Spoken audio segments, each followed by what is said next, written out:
అది. Sir so 'సంయుక్త మీనన్' విషయానికొస్తే అంటే టాలీవుడ్‌లో ఒక హీరోని లవ్ చేసి అంటే లవ్‌లో కొంతకాలం ఉండి లేదా లవ్ చేసి ఆ హీరో రిజెక్ట్ చేయడం వల్ల తనకి అంటే మూవీ ఆఫర్స్ తగ్గిపోయాయి. తన హ్మ్. కెరీర్ డౌన్ అయిపోయింది. అంటే తన తన కెరీర్‌లో బిగ్గెస్ట్ హిట్స్ ఉన్నాయి. హ్మ్. బట్ అయినా కూడా తన కెరీర్ ఈ లవ్ అఫేర్ వల్ల తగ్గిపోయింది అనే రూమర్స్ వస్తున్నాయి. దీనిలో ఎంతవరకు నిజముంది? 'సంయుక్త మీనన్' యాక్ట్ చేసిన సినిమాలు ఒక 2, 3 సినిమాలు చెప్పండి. 'విరూపాక్ష', హ్మ్. 'సార్', హ్మ్. 'భీమ్లా 'ధనుష్' తోటి నాయక్' 'సారా'? హ్మ్. 'ధనుష్‌తో సార్', ఇంకోటి 'భీమ్లా నాయక్', హ్మ్. 'బిమ్లా హ్మ్. నాయక్‌లో' ఎవరు ఇంకొకళ్ళ వైఫా? 'నిత్య మీనన్', హ్మ్. 'రానా' 'బిమ్లా నాయక్‌లో' రానాకి పేరా? 'రానాకి' పేరు. అది పెద్ద హ్మ్. ఎస్టాబ్లిష్ అవ్వలేదు. హ్మ్. హ్మ్. హ్మ్. ఇవా చేసిందా? హ్మ్. యెస్ సరే సార్. సో అప్పుడప్పుడే పైకొస్తున్న హ్మ్. క్యారెక్టర్‌లా కనిపించింది నాకు హ్మ్. చెప్పిన హ్మ్. సినిమాల సో ప్రకారంగాన. అదే ఒక 'త్రివిక్రమ్' గారి విరూప్ సపోర్ట్‌తో తను వచ్చిందేమని 'త్రివిక్రమ్' కూడా సినిమాలో రూమర్స్ ఏం ఉన్నాయి. సినిమా చేసింది? ఇది 'భీమ్లా నాయక్'. ఓకే. హ్మ్. హ్మ్. హ్మ్. సో, 'బిమ్లా నాయక్' 'త్రివిక్రమ్ శ్రీనివాస్' సితారా ప్రొడక్షనా? కాదే? హ్మ్. 'బిమ్లా నాయక్' డైరెక్టర్ అతను కాదు. ఆ! బట్ 'త్రివిక్రమ్' గారి సపోర్ట్‌తో 'సంయుక్త మీనన్' వచ్చిందనే వార్తలు కూడా వచ్చాయి. హ్మ్. అలాగా హ్మ్. హ్మ్. అలాగొచ్చిద్దా? హ్మ్. సరే హ్మ్. ఇవన్నీ ఉన్నా కూడా హ్మ్. ఈ అమ్మాయి ఒకడితో లవ్‌లో పడింది. హ్మ్. అంతే కదా! దానికి హ్మ్. నేను ఇమాజినేషన్ చెప్పాలి మీకిప్పుడు. హ్మ్. పూర్తిగా తెలీదు కాబట్టి. హ్మ్. ఓకే. యాక్చువల్‌గా ఎఫ్ఐఆర్ ఎవరితోటో ఉంటే హ్మ్. They don't care. హ్మ్. ఇంకొకళ్ళ వైఫ్ అయితేనే కేర్ చేయని హ్మ్. రోజులొచ్చేసినాయి. హ్మ్. ఇప్పుడు 'కమల్ హాసన్' ఉంది. అయ్యో! 'కమల్ హాసన్' పెద్ద ఆర్టిస్ట్ కాబట్టి హ్మ్. అమ్మాయితోటి ఇలా చేయకూడదు ఏం లేదు కదా! హ్మ్. ఆ! హ్మ్. వీళ్ళు ఉన్నా కూడా ఆ అమ్మాయి ఇంకా ప్రొసీడ్ అయిపోయి అంత హ్మ్. ఫాస్ట్ గర్ల్ అది. హ్మ్. ఆ! హ్మ్. హ్మ్. అమ్మాయి పేరేం పేరు? హ్మ్. అదే అమ్మాయి పేరేం పేరు? కమల్ కూతురు. 'శృతి హాసన్'. పుట్టినప్పటి నుంచి తెలుసు నాకు. ఎందుకు హ్మ్. చెప్తున్నానంటే తను డాన్సరు, సింగరు, హ్మ్. మ్యూజిషియన్ హ్మ్. మల్టీ టాలెంటెడ్ గర్ల్ ఆ అమ్మాయి. ఓకే. ఇక్కడికొచ్చి ఎనీ అదర్ గర్ల్ లాగానే యాక్ట్ చేసింది. హ్మ్. No restrictions. హ్మ్. అసలు రెస్ట్రిక్షన్స్ పెడితే తనే వద్దంటది. హ్మ్. లైక్ సిమ్రన్. హ్మ్. ఎలాగ హీరోయిన్‌గా ఉండాలనుకున్న వాళ్ళు ప్రతి ఒక్కడు కూడా హ్మ్. They wanted to expose maximum. హ్మ్. హ్మ్. సెన్సార్ ఎడ్జ్ వరకు ఒప్పుకునే వరకు హ్మ్. ఐ డోంట్ మైండ్ స్ట్రిప్పింగ్ అనేవాళ్ళే నాతో భూమి నుంచి వచ్చేవాళ్ళు. హ్మ్. కేరళ ఓకే. వాళ్ళు కూడా అంతే ఇప్పుడు. మీరు హ్మ్. చేయించుకోవాలి. మీరు హ్మ్. చేయించుకోగానే ముందే రాసుకుంటారు హ్మ్. అగ్రీమెంట్‌లో. హ్మ్. యాడ్‌లో కూడా ఇప్పుడు ఓకే. ఒక బాత్ సీన్ ఉంది. హ్మ్. నేనైతే రాయించుకోలేదు గానీ నేను అంతలా చూపించకుండా చేశాను శోభన్‌తోటి. హ్మ్. శోభన్ స్విమ్మింగ్ 'శోభన'. పూల్‌లో ఉన్నప్పుడు విత్ డ్రెస్సే హ్మ్. ఓకే. చేయించాను. హ్మ్. ఇంకా అప్పుడు నాకు ముందుగా చెప్పలేదు కాబట్టి ఇలా చేసేస్తాను సార్ అంది. హ్మ్. హ్మ్. సాంగ్‌లో హ్మ్. ఎప్పుడో హ్మ్. 30 ఇయర్స్ బ్యాక్. ఓకే. అదే విధంగా బాత్రూమ్‌లో స్నానం చేసినట్టుగా కావాలి నాకు. హ్మ్. హ్మ్. ఇక్కడి వరకు. హ్మ్. అది బానే తీసాం. ఒక హ్మ్. యాడ్‌లో కావాలి అది రాయించుకున్నాం. హ్మ్. ఓకే. 'గద్దె సింధూర' ఓకే. ఒక షాంపూ యాడ్‌లో హ్మ్. తను ఎక్కడి వరకు కావాలి కాబట్టి నేను హ్మ్. దానికి ఒక హాఫ్ ఇంచ్ పైన పెట్టి తీస్తాను హ్మ్. న్యూడ్‌గా హ్మ్. స్నానం చేస్తున్నట్టుగా ఓకే. అని చెప్పాను. హ్మ్. ఇదే యాడ్ బాంబే గర్ల్‌తో తీశాను సరే. హ్మ్. ఓకే. నాకు ఎవరు చెప్పలేదంటే హ్మ్. జస్ట్ గెట్ ఔట్ అన్నాను. హ్మ్. తర్వాత మళ్ళా మోడల్ కోఆర్డినేటర్ వచ్చి సారీ అమ్మాయికి తెలీదు హ్మ్. అన్నారు. హ్మ్. నువ్వు ఇస్తా అన్నా కూడా నేను మొత్తం తీసాను కదా! హ్మ్. ఆ యాడ్ వాళ్ళు లోపలికి ఎక్కించాలి కదా! హ్మ్. హ్మ్. టెలికాస్ట్‌లో చేంజ్ హ్మ్. ఒప్పుకోవాలి కదా! ఓకే. సెన్సార్ ఒప్పుకోవాలి కదా! Okay. Okay. What nonsense you are talking అని. హ్మ్. మరి నాకు హ్మ్. కొత్త అన్నప్పుడు మళ్ళా హ్మ్. క్షమాపణ అడిగితే హ్మ్. ఇంకొక ఒక సోప్ మీద చేశాను. ఓకే. ఒక స్టూడియోలో హ్మ్. బాత్రూమ్ కట్టి హ్మ్. మరి షూట్ చేయాలి కదా! హ్మ్. హ్మ్. అంచేత అక్కడ మెడ్రాస్‌లో చేసాం యాక్చువల్‌గా. ఓకే. ఓకే. ఇయన్నీ మెడ్రాసే. హ్మ్. హ్మ్.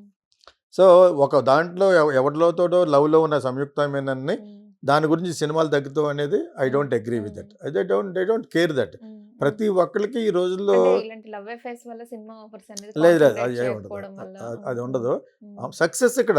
హ్మ్. ఇప్పుడు ఆ అమ్మాయి అందులో తేలిపోయింది. హ్మ్. 'భీమ్లా నాయక్‌లో' ఎవరని అడిగాను నేను. హ్మ్. ఓకే. నేను సినిమా చూసి అందులో సినిమాలో బాగుంది ఎవరన్నా ఉంటే హ్మ్.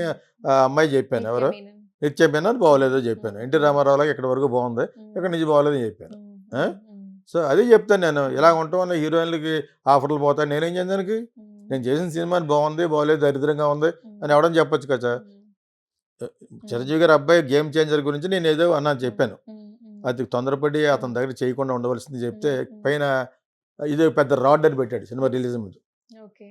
అది ఒక 2, 3 లక్షలు చూసేసారు. హ్మ్. హ్మ్. హ్మ్. హ్మ్. నా ఓకే. అసిస్టెంట్ ఒకతను హ్మ్. డైరెక్టర్ అయ్యాడాయన. హ్మ్. హ్మ్. నాకంటే పెద్దోడే. హ్మ్. ఒక రైల్వేలో ఎగ్జిక్యూటివ్ నా దగ్గర ఒక సినిమా పనిచేశాడు హ్మ్. 'కోకిల' హ్మ్. 35 ఇయర్స్ బ్యాక్. హ్మ్. అతను తర్వాత 'స్నేహాన్ని' పెట్టి ఒక సినిమా డైరెక్ట్ హ్మ్. చేశాడు. హ్మ్. ఓకే. 'జయసుధ', హ్మ్. 'స్నేహ' వీళ్ళందరిని పెట్టి. సో, అతను అతను 4 భాషలొచ్చు అతనికి. హ్మ్. హ్మ్. తెలుగు, తమిళ్‌లో కూడా హ్మ్. ట్రాన్స్‌లేట్ చేయగలడు. ఆ హ్మ్. విధంగా 'గేమ్ హ్మ్. చేంజర్' చేశాడట. హ్మ్. ఓకే. ఓకే. శంకర్ హ్మ్. దగ్గర చేస్తున్నాడు. హ్మ్. హ్మ్. నాతో రెగ్యులర్ టచ్‌లో హ్మ్. ఉంటాడు. ఎందుకంటే హ్మ్. మా హ్మ్. స్టూడెంట్స్ ఎవరైనా ఎళ్తే అతనికి హ్మ్. పరిచయం చేస్తా ఉంటాను. హ్మ్. హ్మ్. ఓకేనా. హ్మ్. అతను హ్మ్. నాకు ఒకసారి ఫోన్ చేశాడు మొన్న. హ్మ్. 'గేమ్ హ్మ్. చేంజర్‌కి 2 రోజుల్లో హ్మ్. హ్మ్. రిలీజ్ అవుద్దనగా. హ్మ్. చాలా అసహ్యంగా ఉంది మీ ఇంటర్వ్యూ సార్ అన్నాడు. హ్మ్. ఏమనుకోద్ది ఇలాగ అంటున్నాను.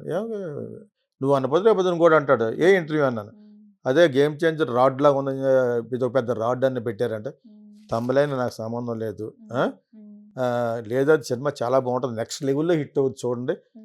నేను పనిచేశాను ఆ సినిమాకి, నేను పనిచేసినందుకు కాదు అంత బాగా తీశారు దాన్ని అంటే అదే ఒక్క నిమిషం ఆగు ఇప్పుడే పెడతాను సోషల్ మీడియాలో అని చెప్పేసి ఫేస్బుక్లోను వాట్సాప్లోను నెక్స్ట్ లెవెల్లో ఉండబోతున్నట్టు ఈ సినిమా నా అసిస్టెంట్ ఫీల్ అయ్యాడు. నేను చేసిన ఒక ఇంటర్వ్యూ చాలా దరిద్రంగా ఉందని చెప్పాడు అని చెప్పాను. సరిపోయినప్పుడు నేను ఫ్రాంక్గా చెప్తాను అది మాటకి. దాని తర్వాత దానికి కొన్ని కొన్ని వస్తాయి కదా ఇమీడియట్గాను కామెంట్స్ అవి కూడా స్క్రీన్ షాట్ తీసి పంపించాను అతనికి. ఫస్ట్ డేట్ తెలుసా మీకు, ఏదేమైనా కూడా అతను పాత సినిమాలు అన్నీ కలిపి తీస్తాడు సార్ అన్నాడు శంకర్ గురించి. వెంటనే పంపించాను. వాట్సాప్లో ఏమన్నా అవి వెంటనే పంపించాను. ఇట్ ఈజ్ లెఫ్ట్ యువర్ నీ యొక్క విజ్ఞత వదిలేస్తానండి. ప్లస్ ఏమో నువ్వు రాడ్ లాగా ఉన్న చెప్పిన తమ్లైన్ ఉన్న దాంట్లో కూడా నేను ఎక్కడా మాట అనలేదు. తర్వాత అతను కన్విన్స్ అయ్యాడు. లేకపోతే ఏ లెవెల్కి వెళ్ళిపోయింటే ఇంక ఇదే నా లాస్ట్ కాల్ సార్ మీకు, నేను ఇంకా ఎప్పుడు కాల్ చేయను సార్ అన్నాడు. సరే హట్ అయ్యాడేమో అనుకున్నాను. అట్లా అయ్యాడు కాబట్టి మీ ఇంటర్వ్యూ చాలా అసహ్యంగా ఉందన్నాడు.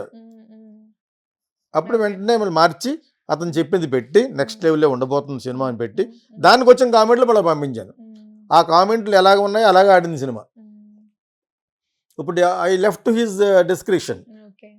తెలుగులో చెప్పాలని ఆయన యొక్క విజ్ఞత ఉద్దేశం ఇప్పుడు అంతే కదా. నేను లేకపోతే స్పెషల్గా ఎందుకు కోపం ఉంటుంది అంత పెద్ద సినిమాకి. నేను దిల్ రాజు నాకు కావాల్సిన వ్యక్తి. ఈ likes my movie, I also like him because అతను పెరిగిన విధానం నాకు లైక్ చేశాను. ఎలా పెరిగాడు అనేది పక్కన పెడితే ఈ గ్రోన్ ఫ్రమ్ డిస్ట్రిబ్యూషన్ లెవెల్ నుంచి చిన్న చిన్న గురించి పైకి వెళ్ళిపోయాడు. So by all means I like. అయినా కూడా ఎప్పుడు చెప్పలేదు. ఏదో ఒక చోట ఎలక్షన్కి వెళ్ళి జరుగుతున్నాయి ఫిలిం ఛాంబర్లో, పరిగెట్టుకుంటూ వచ్చి నా దగ్గర సార్ నాకు మీ కోకిల అంటే చాలా ఇష్టం అన్నాడు. ఓకే వెరీ నీ వయసు అంతా అప్పుడు కానీ చెప్పాను. నేనే ఊహించాను. నేను ఇంటర్మీడియట్లో ఉన్నాను చెప్తున్నాడు. అంటే నీకు ఇప్పుడు 53 అలా ఉంటాయి అన్నాను. కరెక్ట్ సార్ అన్నాడు. అంటే తను నా ఫిల్మ్ స్టూడెంట్ని పరిచయం చేశాను. ఒక ఇద్దరు అమ్మాయిల్ని అది కూడా వచ్చారు, ఎందుకంటే నాకు పరిచయం అవుతారని. నా స్టూడెంట్ తీసుకెళ్తాను ఇలా గ్యాదరింగ్ వచ్చినప్పుడు. వాళ్ళు చూస్తారు కదా, ఒక అమ్మాయి వచ్చిన అబ్బాయి వచ్చినాను, వీళ్ళందరూ వాళ్ళే ప్రొసీడ్ అయిపోవాలి. I'm so and so, I'm learning direction, I'm so and so actress.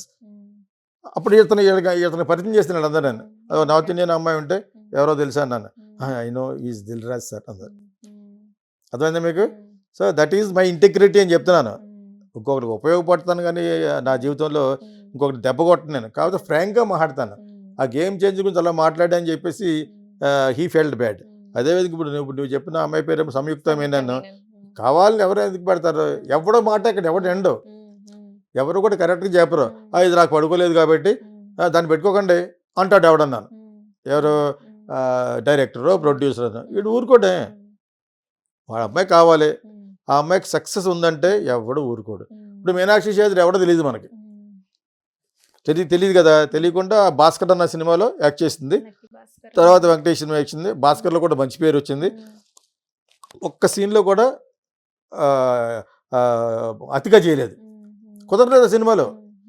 Wife అంటే వైఫ్గానే చేస్తుంది. ఒక బ్యాంక్ ఆఫీసర్, బ్యాంకులో పనిచేసి సీనియర్ క్లర్క్ ఉండే వైఫ్ ఎలా ఉంటుందో అలాగే యాక్ట్ చేయించుకున్న డైరెక్టర్ అలాగే చేసింది.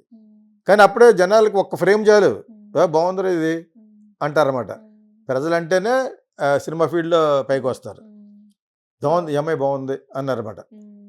లేదా అప్పటి వరకు ఎవరు తెలుసు, సినిమాలో ఉన్నవాళ్ళు ఎవర్రా అని చెప్పేసి నేను అక్కడికి ఫోన్ చేసి ఎవరు ఈ అమ్మాయి ఎవరని అడిగితే తప్పితే అడగగల స్తోమత ఉంది కాబట్టి మాకు. మిగతా వాళ్ళ కామన్ పీపుల్ తెలియదు.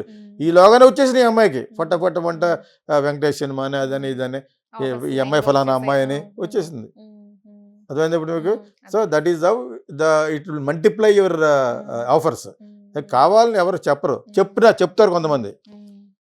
ఏమన్నా గెట్అవుట్ ఉంటుంది, లేకపోతే ఎవరికో పడదు. ఓకేనా, ఆ అమ్మాయికి అతనికి అండర్స్టాండింగ్ కుదరలేదు. అప్పుడు ఏం చేస్తారంటే చెప్తాడు ఏ అమ్మాయిని పెట్టుకోవద్దు. స్పెషల్ కారణాలు ఏముండవు అమ్మా, ఉంటే ఆ ఒక్క కారణం ఉంటుంది. సక్సెస్ ఉంటే ఆ ఒక్క కారణం ఎవరు ఏం చేయలేదు. మీనాక్షిని ఆపగలమా? అమ్మాయి మీనాక్షి చౌదరి గురించి ఎందుకు చెప్తానంటే ఇంకా పైకి వస్తుంది అమ్మాయి. సక్సెస్ వచ్చే కొలిది వస్తుంది. అలాగే రష్మిక పెద్ద పర్సనాలిటీ అమ్మాయి. అది ఎవడో మహేష్ బాబు అంటాడు కోస్తే కేజీ మాసం ఉండవని, త్రిషని అంటాడా. అలాగే ఈ అమ్మాయిని కోస్తే 1/2 కేజీ కూడా అవ్వదు. ఎవరు రేష్మ కానీ. బట్ ఆమెకి సక్సెస్, ఎక్స్ప్రెషన్స్ ఎక్స్ప్రెషన్స్ ఉన్నాయి చాలా మందికి ఉంటాయి. మీలాంటి కొత్త వాళ్ళు తీసుకెళ్ళి కూడా చేయించవచ్చు. సక్సెస్ అమ్మ ఇక్కడ సినిమా ఫీల్డ్లో డైరెక్టర్కి కానీ ప్రొడ్యూసర్కి కానీ. ప్రొడ్యూసర్ సక్సెస్ లేకపోతే మహేష్ బాబు వాళ్ళ ఇంటి గేట్ మూవీ ఆఫర్ వస్తే కదా వాళ్ళకి సక్సెస్ అవుతారా ఫెయిల్యూర్ అవుతారా అనేది ఆ మూవీకి ఆఫర్ వచ్చే ముందు కాస్టింగ్ అవి ఉంటాయి అంటున్నారు. ఉంటాయంటాను నేను, ఏం ఉండవని చెప్పనా ఆయన అలా చెప్పకూడదండి మీరు అన్నట్టు చెప్తున్నావు నువ్వు. చెప్పకూడదు అది ఉన్నా కూడా అంటే నేను ఏం చెప్పను మరి, నేను ఎలా చెప్పలే ఉండలేను. మీరు ఆ ప్రశ్న అడగకూడదు అంతే. కాస్టింగ్ మూవీ పర్సన్ గా మీకే ఎక్కువ తెలుసు సార్, మాకు తెలియదు అందుకని కదా. మరి అడిగితే నిజం చెప్పాలి కానీ అబద్ధం చెప్తాను. నేను ఎలా చెప్తాను నా అమ్మాయికి నా మీద కోపం ఉంటుంది అంటే రాడే అమ్మ నువ్వు నాకు ఇవ్వాలా, నేను అమ్మాయిని సృష్టించగలను. అంచేత నాకు అసలు పాతోళ్ళే వద్దు. పాతోళ్ళు ఫ్లాప్ అయిపోయి ఉంటారు కదా, వాళ్ళు కావాలి నాకు. నేను మళ్ళీ హిట్ ఇస్తాను. హీరోలు కూడా అంతే. నువ్వు కష్టకాలంలో ఉన్నప్పుడు నీకు ఒక ఇమేజ్ ఉంటే చాలు, నా దగ్గరికి వస్తే సినిమా చేస్తాను నేను. నువ్వు సూపర్ హిట్గా ఉండి నాకు 20 కోట్లు వద్దు నువ్వు వెళ్ళిపో అంటా అనమాట. నువ్వు ఫ్లాప్లోనే ఉండాలి నాకు. ఒక ఫ్లాప్లో హీరోయిన్ ఒక ఫ్లాప్లో ఉన్న హీరో, కాకపోతే వాళ్ళంటే బ్యాడ్ ఉండకూడదు. పాప సినిమా పోయినాయి బాగుంటాడు. అలా ఎవరెవరు రామ్, ఇంకొక హీరో రామ్ సినిమాలు బాగుంటాయి, మనిషి కూడా బాగుంటాడు, మరి సినిమాలు ఆడలేదు. అటువంటి వాళ్ళతో సినిమా చేయాలి. వాళ్ళు హిట్గా ఉన్నప్పుడు కళ్ళు ఎక్కువ ఉంటాయి వాళ్ళకి, కనపడవు అసలు. వెనకలో కనపడతాడు అనమాట. మనం ఆ పక్క వెళ్ళి మాట్లాడాలి. అది అదే ఇప్పుడు మీకు. అంచేత వాళ్ళు వద్దు మాకు. కళ్ళు కరెక్ట్గా ఉన్నవాడికి మాట్లాడాలన్నమాట. 10 కోట్ల నేను 3 ఇస్తాను, ప్యాక్ చేస్తావా? నీకు తర్వాత 30 కోట్లు వచ్చే లెవెల్ వస్తుంది సినిమాలో, చేస్తే చెయ్యి. That is my style. నా అన్ని సినిమాలు అలాగే చేశాను. శోభన నోస్, ఎవ్రీబడి నోస్. నాకు హిట్ వద్దు, కాబట్టి నువ్వు తెలియాలి జనాలకి అంటా అన్నమాట. అదేంటప్పుడు మీకు అటువంటి సమయంలో నీ సంయుక్త మీద నీకు వేషాలు రాకుండా ఎందుకు పోతాయి? వస్తాయి, ఏదో వస్తే మళ్ళీ ఫోటో షూట్, మళ్ళీ ఇక్కడ ఏదో అఫేరో, ఈ అమ్మాయి ఎవడన్నా గిల్లాలి, ఇంకొకటి ఎవడన్నా ఈ అమ్మాయిని గిల్లి ఆ న్యూస్ వస్తే బస్సులో ఉండాలి. ఇప్పుడు you have to become by. గాంధీని చంపిన వాడు కూడా ఫేమస్సే, గాంధీ గారు ఒకటే కాదు కదా. ఇది కరెక్ట్ సోషల్ మీడియా అంటే ఇదే. Gandhi is very famous, is even otherwise is a famous. The man who killed Gandhi also famous. But he killed Gandhi, assassinated. Godse.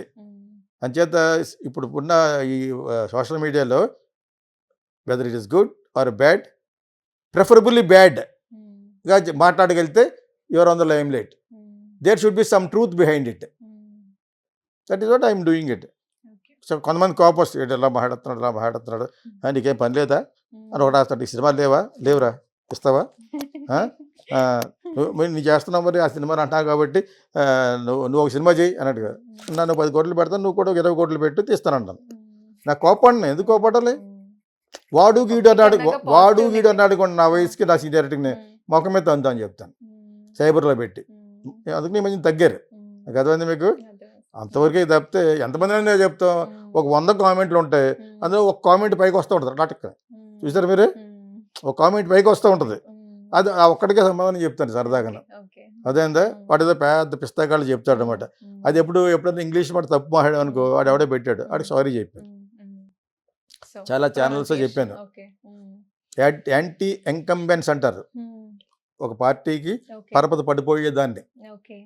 ఎంకంబ్రెన్స్ అన్నాను ఒక చోట, దాని గురించి ఎవడో మాట్లాడాడు. నేను తెలిసినవాడే నాకు, బరంపూర్ నుంచి ఎక్కడ మాట్లాడాడు, సారీ చెప్పాను. నువ్వు ఆక్స్ఫోర్డ్లో పుట్టినట్టున్నావు కాబట్టి నమస్తే తెలంగాణ అనమాట. ఏమంటావు మీరు? తప్పు మాట్లాడాం కదా. అదే మీకు తప్పుని తప్పుగా ఒప్పుకుంటాను నేను.